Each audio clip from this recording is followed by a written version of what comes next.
Certaines marques automobiles, grâce à une alchimie dont la recette reste inconnue, réussissent à hisser l'un de leurs modèles au rang de mythe.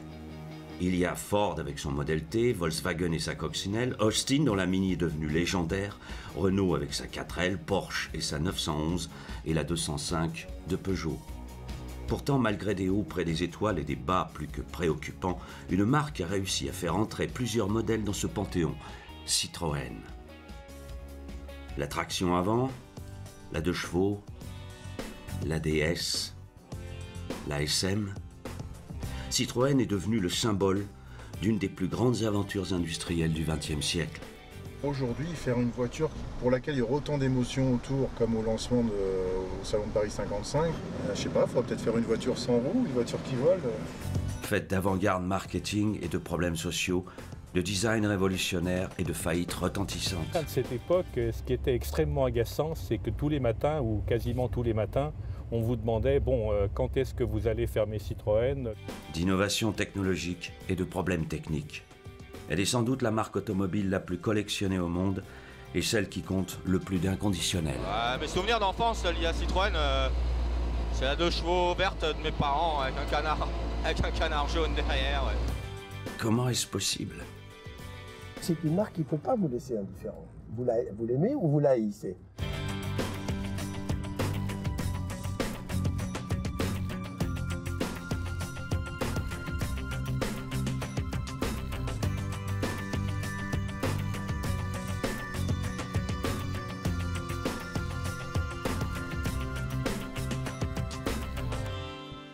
Tout commence quand les Lemonmen, des vendeurs de citrons d'origine hollandaise, s'installent en France à la fin du XIXe siècle. La famille francise son nom en Citroen. Quelques années plus tard, le père du jeune André Citroen se suicide après avoir fait une mauvaise affaire. C'est son premier drame familial, il a 6 ans. Alors que l'enfant fait ses études au lycée Condorcet, un tréma est rajouté sur le E de Citroen qui devient Citroën. Ce changement d'orthographe est probablement un choix de la famille. C'est un élève brillant qui entre bientôt à l'école polytechnique. En 1900, à l'occasion d'un voyage en Pologne, le jeune ingénieur découvre un brevet d'engrenage à chevron transmettant la puissance beaucoup mieux que les traditionnels engrenages droits. André Citroën achète ce brevet et crée sa première entreprise en 1902, les engrenages André Citroën. Ces chevrons deviendront l'emblème de la marque. En 1908, il est appelé par les dirigeants de Morse pour redresser cette marque automobile. Pour y parvenir, il rend visite à l'inventeur de la construction automobile de masse, Henry Ford. Il saura se souvenir de ses méthodes. 1914, la guerre éclate. André Citroën est mobilisé et envoyé au front. Son frère aîné meurt au combat. Traumatisé par cette tragédie et effaré par le manque de munitions de l'armée française, il propose au ministère de la Guerre de fabriquer des obus de manière industrielle. Il bâtit une usine, quai de Javel, en un temps record. Cette idée va faire sa fortune. À la fin de la guerre, André Citroën décide de se lancer dans l'industrie automobile en s'inspirant du taylorisme et des méthodes d'Henry Ford. André Citroën commence par produire une voiture qui est la modèle A et qui connaît assez vite du succès.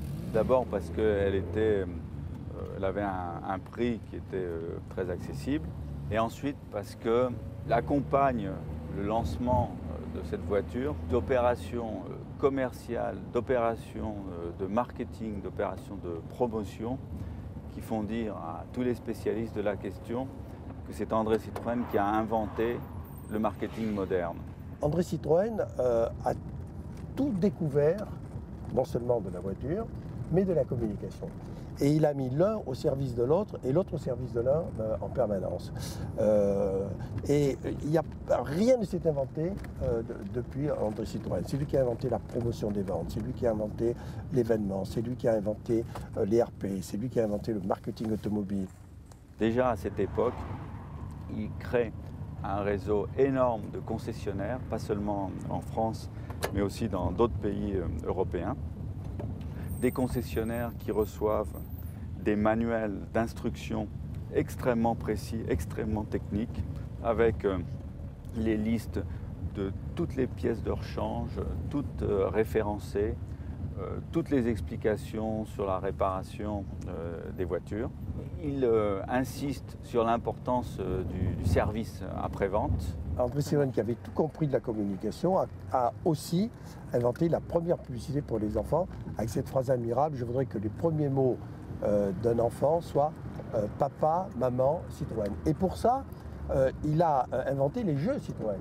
Alors, il a commencé par sous-traiter des jeux des petites voitures Citroën, et puis il a racheté son sous-traitant, et il est devenu le premier fabricant de jeux européens.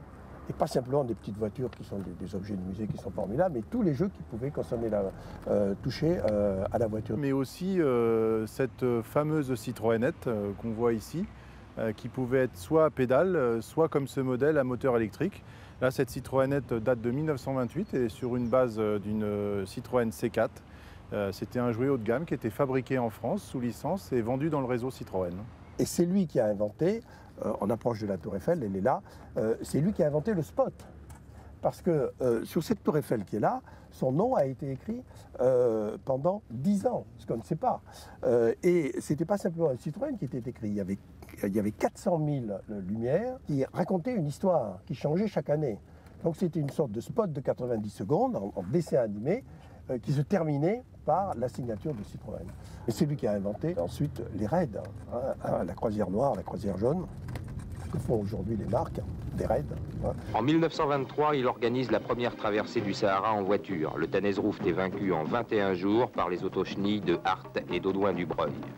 Les liaisons automobiles à travers le continent noir sont possibles. Une grande aventure va commencer. Après avoir traversé de 1924 à 1925 l'Afrique d'ouest en est, du Sahara au rivage de l'océan Indien, André Citroën décide de recommencer. Pour promouvoir sa marque, il veut emmener ses voitures dans une nouvelle aventure, encore plus lointaine, encore plus dangereuse, encore plus folle, l'Asie de Beyrouth à Pékin. C'est toujours son fidèle lieutenant, l'indispensable Georges-Marie Hart, qui s'occupe de tout. Après 3 ans de préparation, le raid Citroën parcourt de 1931 à 1932 12 135 km dans des conditions dantesques. Alors, la croisière jaune est une expédition à côté de laquelle des rallyes comme le Dakar sont des jeux d'enfants. La croisière jaune se termine dans le triomphe et la tragédie. Triomphe, car la mission est accomplie en arrivant dans la capitale chinoise. Tragédie, car Georges-Marie Hart meurt de la grippe avant de pouvoir revenir en France. Sa disparition va laisser André Citroën seul, sans ce fidèle bras droit qui est l'équilibre de l'entreprise.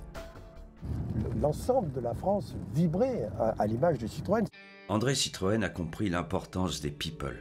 Il cultive ses relations et commence par inviter le premier homme à avoir traversé l'Atlantique en avion. C'est lui le premier qui est allé chercher Lindbergh quand il est arrivé, qui l'a ramené dans l'usine et qui a fait ce cadeau aux ouvriers de Citroën, là, un petit peu plus loin, Kate Javel, qui a fait ce cadeau aux ouvriers de Citroën de le ramener Lindbergh, qui était un dieu vivant. Et la journée a été chômée. Il a déjeuné au réfectoire avec tous les ouvriers de Citroën. La marque, il a rendu cette marque mythique avant même que la publicité lui mette son sceau. Après Lindbergh, c'est Joséphine Baker qui est invitée à visiter l'usine.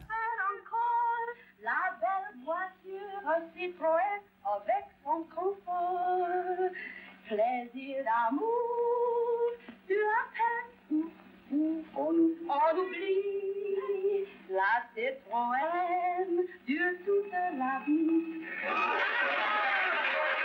Puis, c'est avec Charlie Chaplin qu'il s'affiche, en passant avec lui des vacances à la montagne. Un jour, étant au sport d'hiver, et pendant le repas, Charlie Chaplin lui pose énormément de questions sur comment on produit les voitures, comment est organisée l'usine, etc.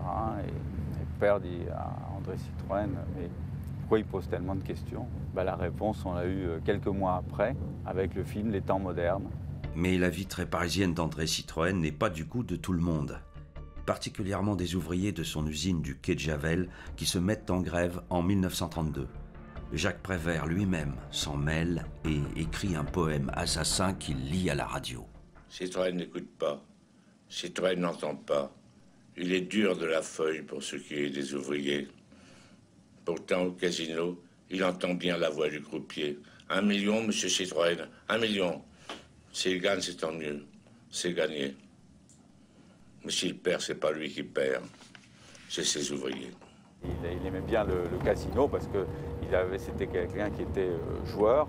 Et à propos des casinos, il y a aussi une anecdote qui est frappante, c'est qu'à l'époque, les femmes n'avaient pas le droit d'entrer dans les salles de jeu.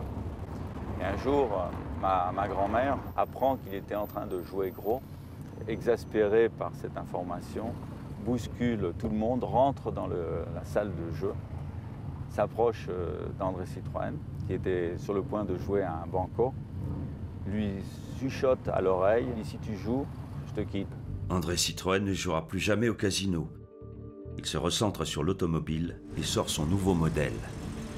Viendront donc par la suite les Rosalie, qui au départ ne s'appelaient pas Rosalie.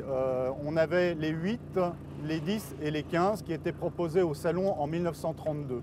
La Rosalie deviendra franchement Rosalie en juillet 1933, après de nombreux records établis sur le circuit de Montlhéry. Le nom Rosalie a été donné par l'équipe de César Marchand, qui était pilote pour les huiles Yaco. À l'époque, Yaco tentait de battre plusieurs records et toutes les voitures étaient rebaptisées par les pilotes. Et on tirait au sort un prénom. Citroën a eu la chance d'avoir Rosalie, Ford avait eu à l'époque Agathe. Vous le voyez très rarement conduire parce qu'il n'aimait pas conduire. Il préférait se faire conduire ou par son chauffeur ou par sa femme. La plupart de ses inventions ne sont pas du fait d'André Citroën. André Citroën était toujours à l'affût de toute idée qui pourrait lui être soumise par des inventeurs. Et il envoie des délégations périodiquement pour essayer de voir ce qu'inventent les Américains, ce qu'ils font de mieux pour s'en inspirer lui-même. D'ailleurs, à l'époque, tout ingénieur qui était embauché, et on était dans les années 20, tout ingénieur embauché par la société Citroën devait obligatoirement parler l'anglais, sinon il n'était pas embauché. L'idée de la traction avant vient d'un inventeur américain, mais qui n'avait rien développé, il avait simplement l'idée. Donc, lui, ce qui permettait, c'était de créer le mouvement qui allait vers la création. Je crois que la traction, à l'époque, elle a vraiment révolutionné l'automobile, parce que c'était toutes les voitures, avant, avaient à l'époque de la traction, en 1934, avaient des marchepieds, quoi. Elle était très aérodynamique, elle avait un freinage hydraulique, alors que les autres étaient toujours des freinages à câble. Elle avait style, elle tranchait avec les autres, quoi, qui étaient complètement décalés, quoi. La traction avant regorge d'inventions révolutionnaires. Roue avant motrice, caisse autoporteuse, châssis monocoque. Elle est donc longue à développer et connaît une succession de déboires techniques. La traction, c'est la voiture qui a causé la faillite de Citroën, mais c'est l'emblème aussi du succès, puisqu'elle a ruiné André Citroën complètement, mais elle a permis à la marque de se redévelopper. Et effectivement, pour moi, le symbole du succès de la traction, c'est que c'était en même temps la voiture des gangsters et des policiers. Et quand vous réussissez ça, vous avez vraiment le symbole du succès. Quand André Citroën rend visite à la nouvelle usine Renault de Billancourt, il en ressort en disant « Moi, je veux une usine plus grande, plus belle, plus moderne ». Et c'est là qu'il décide donc de la rénovation des usines du quai de Javel. C'est le début de sa perte. Trop gros, trop riche, trop clinquant. André Citroën a fini par exaspérer tout le monde. Ses innovations technologiques mal maîtrisées et ses coûts marketing coûteux ont mis sa société au bord du gouffre financier. Mais si ces problèmes de trésorerie sont bien réels, une poignée de fournisseurs impayés et d'établissements financiers revanchards vont précipiter sa chute. Le 17 janvier 1935, André Citroën perd le contrôle de sa société et déclare à sa famille « Les établissements Michelin ont acquis la majorité de mon entreprise qu'ils contrôlent à peu près légalement ». Dans son livre « La conjuration de Javel », Bernard, le fils aîné d'André Citroën, évoque un véritable coup monté. Ici, nous sommes au 31 rue Octave Feuillet. C'est le domicile d'André Citroën. C'est là qu'il a vécu ses derniers jours, qui étaient tragiques. Donc au moment où les démarches en justice de ses créanciers avaient commencé, c'est là qu'il dînait en tête-à-tête avec sa femme. Et mon père me disait toujours qu'il était frappé par l'ambiance catastrophique qui régnait, les conversations presque à mi-mot, en silence entre son père et sa mère, et puis ensuite son départ à l'hôpital. Le 3 juillet 1935, André Citroën meurt d'un cancer. Moins d'un an plus tard, la traction avant, enfin débarrassée de ses problèmes de jeunesse, décolle commercialement. André Citroën n'aura jamais connu son succès. La traction va être le premier modèle mythique de Citroën. Par sa modernité visuelle et ses trouvailles technologiques, elle a immédiatement plusieurs années d'avance sur la concurrence. Même si elle ne possède longtemps que le noir comme couleur de carrosserie, la traction sera produite à 760 000 exemplaires et battra le record de longévité de son époque, 23 ans. En 1947, Citroën présente le type H, à ne pas confondre avec le Tube. Cette camionnette sur base de traction avant deviendra l'utilitaire fétiche des professionnels pendant presque 40 ans. Mais déjà, une nouvelle révolution se prépare avec à la clé un deuxième modèle mythique. C'est surtout Pierre Boulanger qui sera le nouveau patron de Citroën suite à la malheureuse disparition d'André Citroën en 1935, qui va lancer le projet TPV, toute petite voiture, avec un cahier des charges vraiment spécifique qu'on connaît bien, avec cette fameuse phrase de la voiture pouvant transporter 4 personnes à 60 km/h, avec un panier d'œufs à l'intérieur, permettant, grâce à ses suspensions, de traverser un champ sans casser les œufs. Elle peut le faire. Elle l'a fait. Les 250 exemplaires de la TPV sont prêts pour un salon de l'auto 1939 qui n'aura finalement jamais lieu. Les prototypes sont volontairement cachés, certains tellement bien qu'ils ne seront retrouvés que 30 ans plus tard. Pendant 4 ans, l'usine de Javel, fleuron de l'entreprise, va être plusieurs fois bombardée, par les nazis d'abord, par les alliés ensuite. La production de l'entreprise passe de 70 000 véhicules en 1939 à seulement 2300 en 1944. La mystérieuse TPV, rebaptisée 2 chevaux, ne verra définitivement le jour qu'en 1948. À la Libération, pour relancer l'industrie, le plan Ponce organise la motorisation de masse. À chaque constructeur, un modèle unique. Pour Citroën, ce sera la 2 chevaux. La voiture est très appréciée par les utilisateurs, même si à son lancement en 1948, les journalistes n'ont pas forcément apprécié son design, mais les utilisateurs ont très vite compris et très vite vu que la voiture était polyvalente, à l'aise sur tous les terrains. Et ça, c'est vraiment important à dire parce que c'est pour ça, c'est aussi la clé de son succès. Les délais d'attente de la 2 chevaux ont très vite augmenté parce que la production était quand même assez faible. Au tout départ, il fallait redémarrer les usines. Et dans les années 50, le délai d'attente pour obtenir une 2 chevaux suite à une commande est monté jusqu'à 5 ans. Donc ça paraît énorme, mais c'était la réalité.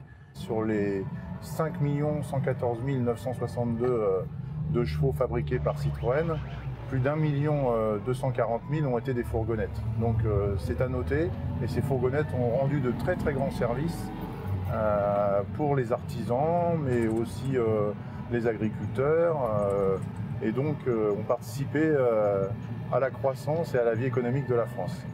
Pour ma première année de fac, j'ai été major. Ce qui a complètement renversé mes parents, qui étaient médecins à Perpignan, et qui m'ont fait le cadeau suprême, ils m'ont fait une 2 chevaux. Et je suis immédiatement parti, 15 jours après, la casser sur les routes de l'aventure. J'étais passionné d'aventure, de raid en 2 chevaux, qui commençait à peine. Hein. Il y avait 2 Lyonnais, Cornet et Lochon, qui avaient traversé l'Amérique du Sud. Mais ça m'a mis la puce à l'oreille que finalement, les pays se touchaient, que rien n'était plus facile que d'en faire le tour, Et à partir de là, pourquoi pas en faire le tour du monde? Il y a quand même eu des modèles spécifiques tout au long de la vie de la 2 chevaux. Bon, on sait que la fourgonnette a tenu un rôle important, mais il y a eu sur la berline par exemple, il y a eu la fameuse 2 chevaux Sahara, étudiée à la fin des années 50 et commercialisée au début des années 60. Il y a eu très peu d'exemplaires, 694 exemplaires. Et puis dans les 2 chevaux un petit peu insolites, il y a eu des séries spéciales qui ont marqué la vie de la 2 chevaux. On sait que Citroën a lancé la fameuse 2 chevaux Spot en 1976. Et puis il y en a eu d'autres. Il y a eu la 2 chevaux France 3, la 2 chevaux Cocorico, la 2 chevaux Perrier en Belgique, la 2 chevaux 007 suite au film de James Bond de 1981, Rien que pour vos yeux. Mais la 2 chevaux la plus connue en série spéciale, c'est la 2 chevaux Charleston.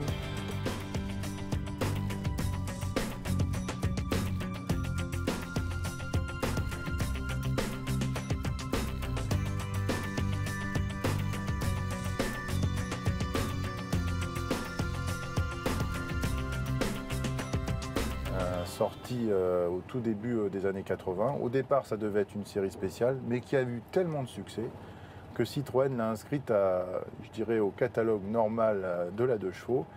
Et elle a été produite donc jusqu'à la fin de vie de la 2 chevaux. D'ailleurs, la dernière 2 chevaux produite à Mangualde au Portugal, c'est une 2 chevaux Charleston. 42 ans de carrière, c'est la voiture la plus produite par Citroën, mais aussi la plus produite dans le temps. Donc c'est une carrière assez exceptionnelle. Depuis le début des années 50, un employé de Citroën, Flaminio Bertoni, sculpteur italien reconverti dans le design automobile, travaille en secret sur un nouveau modèle haut de gamme. Dans la maison depuis 20 ans, ce dessinateur de génie, quasi homonyme du designer Bertone et qui pourtant n'a rien à voir avec lui, a déjà participé à la conception de la traction et de la 2 chevaux. Le futur modèle va être son chef-d'œuvre. Au salon de l'auto 1955 au Grand Palais sort un ovni au nom immortel et à la silhouette révolutionnaire, la DS. Critique dithyrambique, commandes en pagaille, succès commercial immédiat. La DS est un choc qui durera 3 décennies.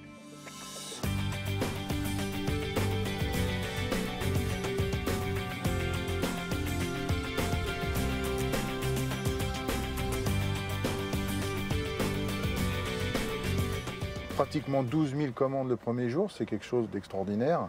Et la voiture ne laisse pas indifférent. C'est sûr que par rapport aux concurrentes de l'époque, il y a vraiment beaucoup de nouveautés. Et le public est avide de nouveautés. On est dans les années 50, on est en pleine croissance et on a envie d'avoir des choses nouvelles. Et cette voiture, Citroën y travaille déjà depuis quelques années.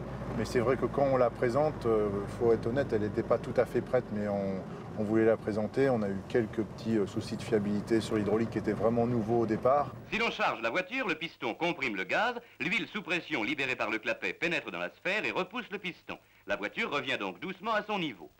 Quel que soit le point chargé, le même phénomène se produit. Le cœur mécanique permet donc à la voiture de retrouver sa ligne de flottaison à hauteur constante au-dessus du sol. Surtout, le réseau n'avait pas été préparé pour réparer les DS.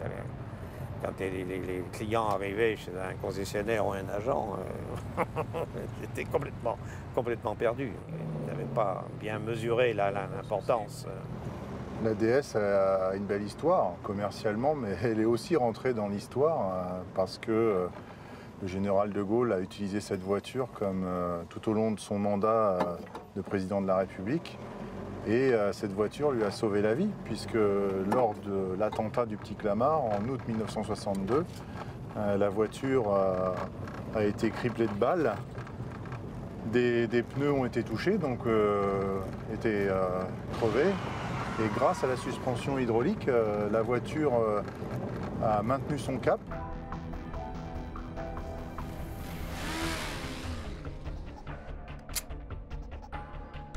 Le chauffeur du général a rentré une vitesse avec la boîte hydraulique et puis a accéléré pour s'enfuir du Petit Clamart et arriver à bon port, malgré les dégâts sur la voiture, jusqu'à l'aéroport de Vélizy-Villacoublay. En 1965, l'Élysée lance un appel d'offres pour une voiture d'apparat. Alors, le 1PR, à ce moment-là, on va avoir une nouvelle demande de l'Élysée pour envisager de faire un véhicule, véritablement un véhicule pour l'Élysée, comme ça se faisait précédemment. Je me suis rendu compte dans l'étude que c'était vraiment un véhicule qui était personnalisé autour du personnage qui était le général de Gaulle. Le général de Gaulle aimait bien la DS en elle-même, il voulait une Citroën. Donc on s'est mis en phase de lui réaliser une DS plus grandiloquente. Elle a une certaine élégance de par sa longueur.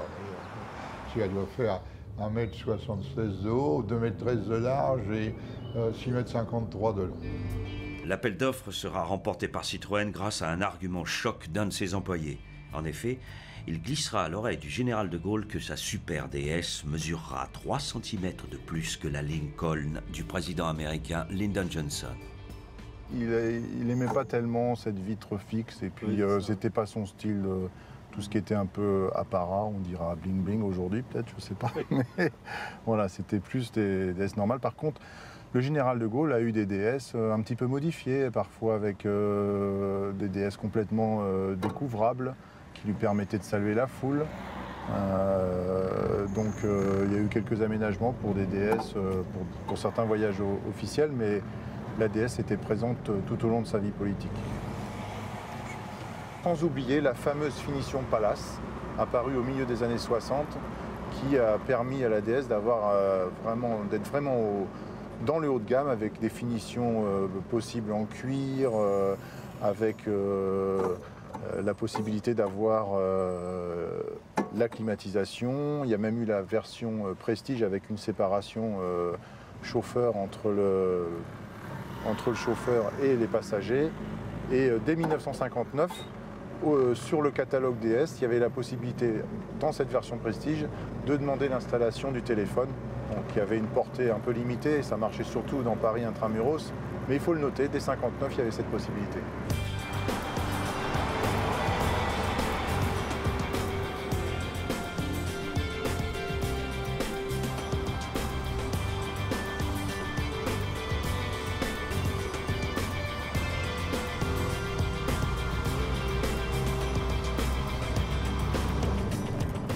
Le service compétition de Citroën a été créé par René Cotton et à sa disparition en 1971, c'est son épouse Marlène Cotton qui prend la direction du service compétition Citroën jusqu'en 1978. C'est la seule femme au monde qui a dirigé le service compétition d'un grand constructeur automobile.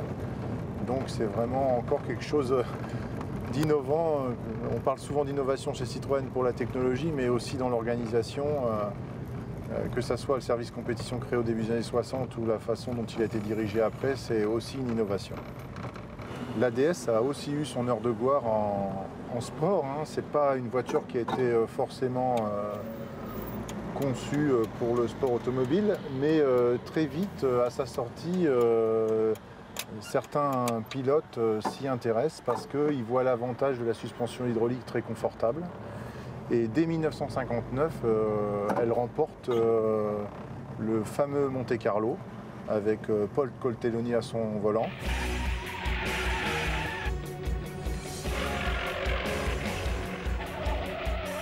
Et tout au fil de sa carrière, la DS aura de très bons résultats dans les grandes classiques, que ce soit le Monte Carlo, le Tour de Corse, le Rallye du Maroc, les raids Londres-Sydney. C'était vraiment une voiture qui a été un peu transformée. Elle a été raccourcie pour être plus performante, mais la suspension hydraulique est toujours restée et a permis de très bons résultats.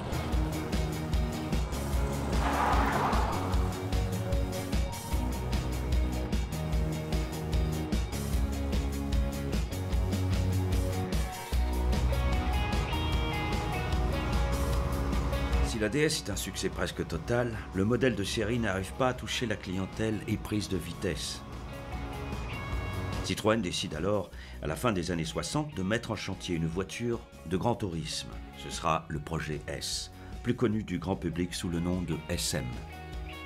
J'ai pris connaissance de l'existence d'un local au bureau d'études Citroën rue du Théâtre, qui suscitait beaucoup d'intérêt parce qu'on développait le projet DS Sport, le projet S.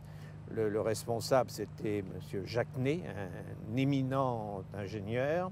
Et tous les jeunes mécaniciens, moi à l'époque, j'avais 22, 23 ans, on voulait travailler dans ce local parce qu'à l'intérieur de ce local, il y avait des prototypes DS, des coupés de porte, des cabriolets. Il y avait des moteurs double embarquement en tête, des moteurs 4 soupapes par cylindre, Citroën, qui développaient 130, 140 chevaux, alors que les DS à l'époque, au maximum, ça faisait 100 chevaux et des prototypes qui approchaient les 200 km/h, alors que la vitesse de DS à l'époque, c'était 150, 160 km/h. Donc du coup, ils se disent, il y a à la place pour non seulement une remplaçante de la DS, mais une super DS. Parce que non seulement la DS se vend bien en fin de carrière, mais en plus, ce sont les modèles de haut de gamme qui se vendent le mieux. Donc ils font la Citroën SM. Pourquoi Citroën SM avec Maserati? Pour une bonne raison, c'est qu'il y avait des liens économiques avec plus ou moins avec le groupe Fiat à l'époque, avec l'automobile italienne. Alors là, il faut un V6, il faut quelque chose qui ait une puissance importante. Ça sera une voiture de haut de gamme. La SM, c'est une voiture qui convient parfaitement à l'époque.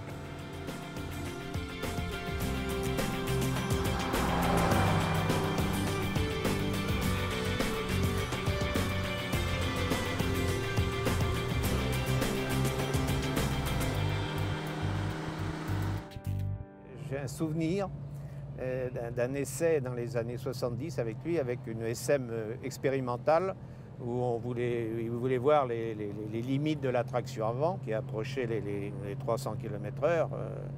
Et on roulait sur l'autoroute du Sud à 250-260 km/h. C'était une autoroute était en 2 voies à l'époque. Et je voyais au loin un camion, une caravane. Et à 200-300 mètres, la caravane a déboîté. Il est évident qu'on ne pouvait pas s'arrêter. Monsieur Ney a pris la 3e voie, mais qui était de l'herbe, c'était pas du bitume, à 240-230 à l'heure. Et je me souviendrai de cette réflexion là, de Monsieur Ney avec ses grosses moustaches. Ah, le con! Je dois dire que moi, j'étais tout tremblant. Et ça, c'est un souvenir impérissable. On a doublé le camion, la caravane, tout ce petit monde là, à 240 à l'heure, sans dévier de notre trajectoire, parce qu'elle avait une tenue de route exceptionnelle.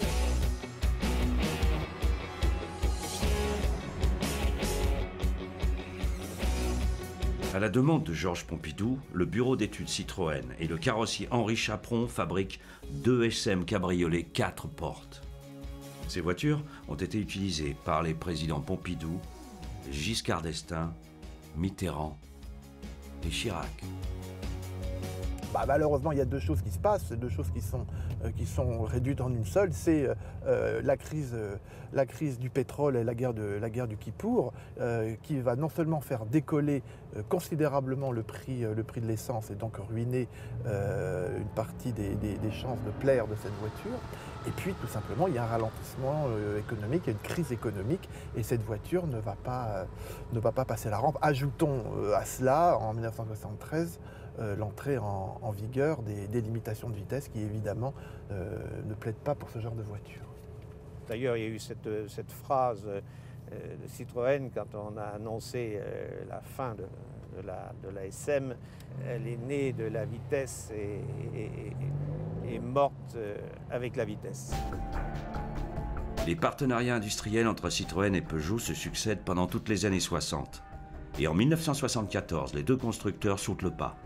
Mais en guise de rapprochement, c'est en fait un rachat, car Citroën Exang est au bord de déposer son bilan. Les déboires techniques du nouveau moteur rotatif l'ont plombé. La DS, son modèle phare, arrive en bout de course. La 2 chevaux a 3 décennies au compteur et aucun nouveau modèle n'a véritablement repris le flambeau. La SM est un échec commercial cuisant. Michelin, propriétaire de la marque au chevron depuis 40 ans, lassé de remettre financièrement au pot, désireux de se recentrer sur son métier et les pneumatiques, et effrayé par le récent choc pétrolier qui est en train de se transformer en crise économique mondiale, vend Citroën à Peugeot. Une nouvelle ère commence pour Citroën. Les Shadok avaient des châteaux conto spéciales pour tenir la route. Pour tenir la route, ça tenait la route, dans un sens. La solution pour réconcilier la tenue de route et le confort, c'est la suspension hydropneumatique Citroën.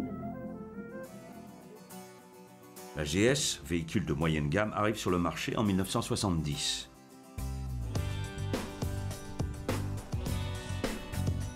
Elle se vendra pendant plus de 15 ans à 2 300 000 exemplaires. La CX, voiture haut de gamme, qui tente de remplacer la DS, sort, elle, en 1974 et dépasse le million d'unités vendues.